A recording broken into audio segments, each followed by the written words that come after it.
Hello guys and gals, Buffalo here. Already from the title, you know that this is a frequently asked question video. I haven't done one of these in a while. I think this makes number 7. The reason I haven't done one in a while is simply because I haven't had that many frequently asked questions. Well, this one's been coming up a lot lately, last 3 or 4 weeks. I don't know if a bigger gun channel or a magazine or something has triggered the discussion, and people are asking me now. I've been posting videos for almost 6 years and never have been asked this question, and here lately it's just seems like nearly every day on one video or another someone's asking me why I don't use the slide release as a slide release. Well, and I don't want to get this video started as an argument on nomenclature. I've always called it a slide catch or slide stop, and you'll hear me do that in my review videos and my presentation videos. Just as a general term, I know that some manufacturers call it a slide release, some a slide catch, some a slide stop, some a canuter valve. I don't care what they call it. I know what you're talking about when you say slide release. You know, let's be grown up about it here. So, the reason I don't use it as a slide release is just it's a simple reason. I was taught to shoot when I was a kid, and my dad always taught me when I run an empty mag, and these guns are safety checked. I'm just using dummy rounds here. I've got no live ammunition with me, so you see me waving this gun around, it's not a big deal.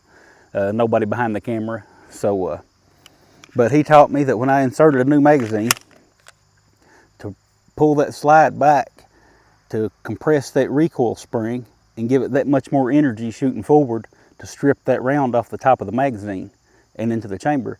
Now, some of these magazines nowadays are really stiff, really tight to load that last round, so it takes quite a bit of energy to strip it off and chamber it.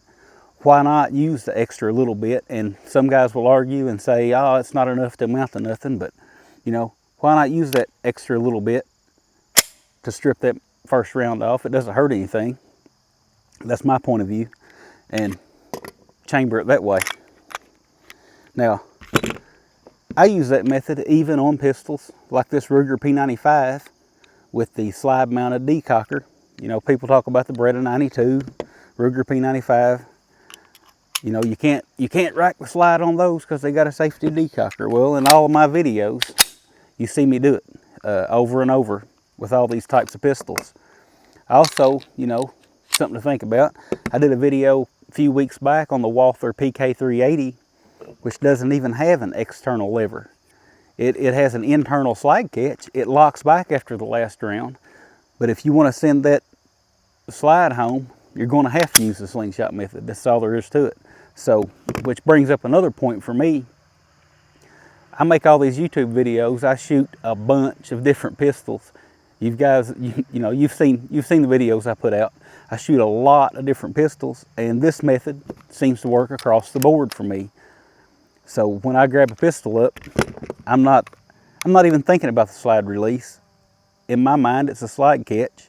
So I just don't think of it that way, and that's why I don't use it. And I rarely talk about it in my videos. I'll mention, the location of it or something when I'm doing my rundown, but when it comes to shooting, muscle memory kicks in, and I'm just over the top like that.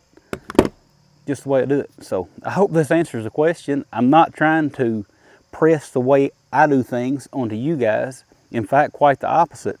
I encourage you to get out and run your drill, see what works for you, and build that muscle memory. If you need to use that, if you're more comfortable using the slide release as a slide release, by all means, do that.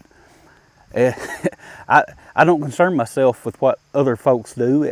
So long as they're being safe about it, what works for you is what works for you. This is Buffalo, and I'll talk with y'all again soon.